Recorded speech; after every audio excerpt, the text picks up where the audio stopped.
दोस्तों, तती सरकार जो एक बैग खणी नज़र आया।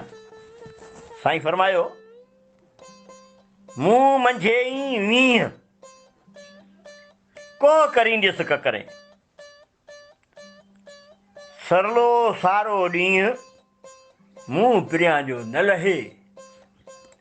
दोस्तों, हीअ हिकु इंसानी फितरत आहे त ख़ुशी ऐं ग़म जे महल में अछनि मां लुड़क निकिरी ईंदा आहिनि।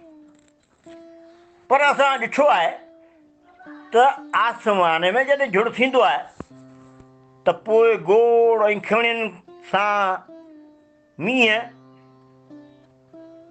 कॾहिं त पाबस किरी पवंदा आहिनि, त वरी कॾहिं हल्को मींहुं बि वसंदो आहे, जंहिंजी बि मख़सूस हिकु मौसम आहे।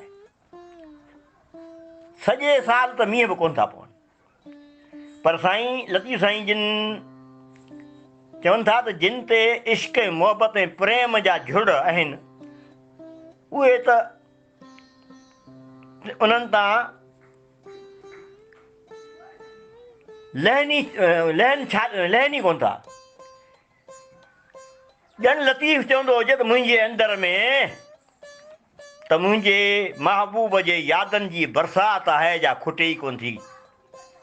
8 ई पहर सजण जी जुदाई ऐं उनजी यादि में ग़मनि जा ककर मुंहिंजे अंदर में जेके कॾहिं उकामिया ई न आहिनि, सिर्फ़ु वसनि पिया।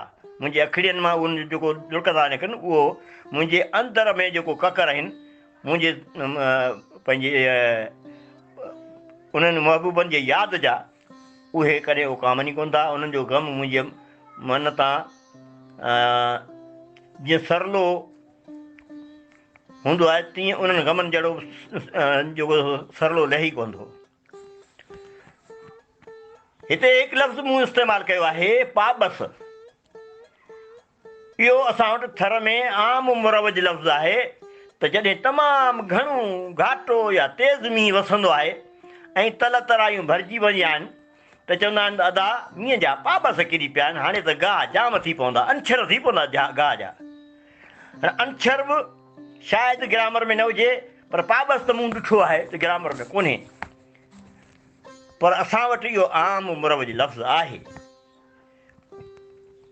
इन करे मूं इहो नओं लफ़्ज़ इस्तेमालु करे दोस्तनि खे इहा मालूमात ॾियण जी कोशिशि कई आहे त ॾिसो भला किथे इहो पाबस लफ़्ज़ असांजी कंहिं लुग़त में मिले थो। आउं सम्झां थो कोन थो मिले, मूं जेको ॾिठो आहे त मूंखे कोन मिलियो आहे।